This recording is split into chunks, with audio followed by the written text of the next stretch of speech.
सोचो भाइयों, अगर तुम्हें कोई ऐसी जगह मिले जो हजारों साल पुरानी हो, जहाँ कभी राजा सुलेमान के समय में पूजा होती थी, जहाँ लोग परमेश्वर की आराधना करते थे, और वो जगह खुदाई में सामने आ जाए। जी हाँ, यरूशलेम के सिटी ऑफ डेविड में एक पुरानी धार्मिक जगह मिली है जो फर्स्ट टेम्पल पीरियड यानी 3000 साल पुरानी बताई जा रही है। अब बड़ा सवाल ये उठता है, क्या ये वही मंदिर है जिसे राजा सुलेमान ने बनाया था?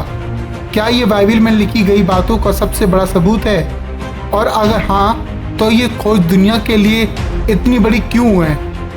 वीडियो को आखिर तक देखिए, क्योंकि जो बातें हम बताने जा रहे हैं वो तुम्हारा पूरा नज़रिया बदल सकती है। ये खुदाई सिटी ऑफ डेविड यानी यरूशलेम के सबसे पुराने हिस्से में हो रही थी। खुदाई के दौरान एक रहस्यमय धार्मिक जगह मिली जो पहले मंदिर के समय की मानी जा रही है। यहाँ कुछ अनोखी चीजें मिली। पहली, पत्थर की बेदियाँ जिनका इस्तेमाल पूजा और बलि देने के लिए होता था।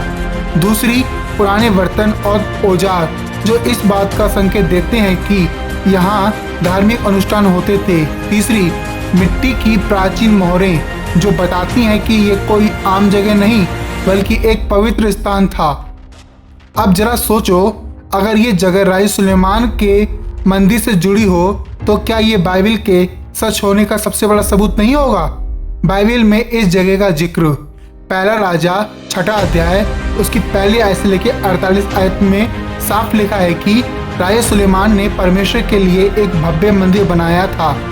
बाइबल कहती है, तब सुलेमान ने यरूशलेम में प्रभु के मंदिर का निर्माण शुरू किया। पहला राजा 6 अध्याय पहली आयत में हम पढ़ सकते हैं। लेकिन 586 ईसा पूर्व में बेबीलोन के राजा नबूकदनेस्सर ने यरूशलेम पर हमला कर दिया और इस मंदिर को पूरी तरह से नष्ट कर दिया। दूसरा राजा 25 अध्याय 9वीं आयत में हम पढ़ सकते हैं। तब से पहला मंदिर कहाँ था इसका कोई पक्का प्रमाण नहीं था। अब जब सिटी ऑफ डेविड में इतनी पुरानी धार्मिक जगह मिली है तो सवाल उठता है, क्या यही राजा सुलेमान का मंदिर था? क्या ये खोज बाइबल की सच्चाई का सबूत देती है?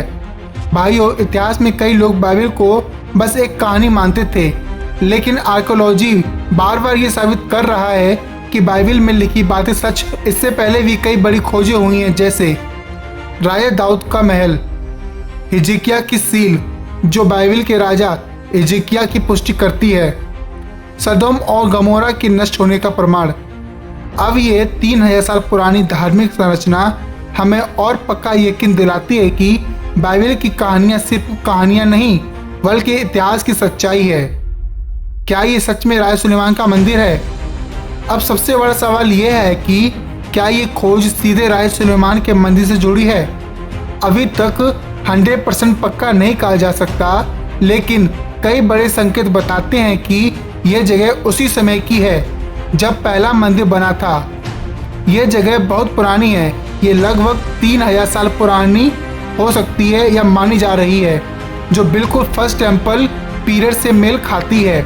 दूसरी बात बताते हैं कि यहाँ मिले धार्मिक चिन्ह जैसे बेदियाँ, बलि चढ़ाने की जगह और प्राचीन औजार इस बात का संकेत देते हैं कि ये कोई आम जगह नहीं थी।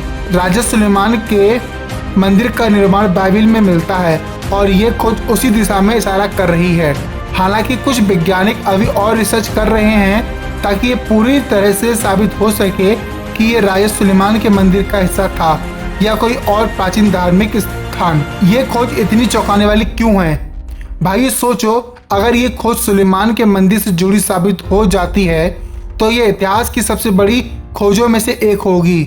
इसका मतलब होगा कि बाइबल सिर्फ एक आध्यात्मिक किताब नहीं बल्कि एक ऐतिहासिक रिकॉर्ड भी है।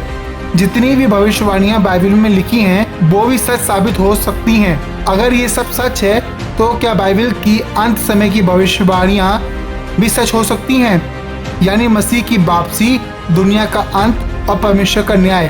क्या ये भी होने वाला है? आर्कियोलॉजिस्ट इस खोज पर और रिसर्च कर रहे हैं। अगर पक्के सबूत मिल जाते हैं कि ये राजा सुलेमान के मंदिर का हिस्सा था तो ये बाइबल के सच होने का सबसे बड़ा प्रमाण होगा। हालेलुया। लेकिन असली सवाल ये है, अगर बाइबल बार बार सच साबित हो रही है तो क्या तुम और हम उस पर भरोसा करने को तैयार हैं? अगर बाइबल की इतनी पुरानी बातें सही निकली तो क्या उसकी भविष्यवाणियां भी सही निकलेंगी? अगर तुम्हें ये वीडियो पसंद आया तो लाइक और शेयर जरूर करो ताकि और लोगों को भी इस खोज के बारे में जान सके। तुम्हारा क्या मानना है? क्या ये खोज बाइबल की सच्चाई को साबित करती है या फिर ये सिर्फ एक संयोग है? कमेंट में बताओ और मसीह द सेवियर चैनल को सब्सक्राइब करो ताकि तुम ऐसी और चौंकाने वाली बाइबल रिसर्च से जुड़े रहो। परमेश्वर आपको आशीष दे। आमीन।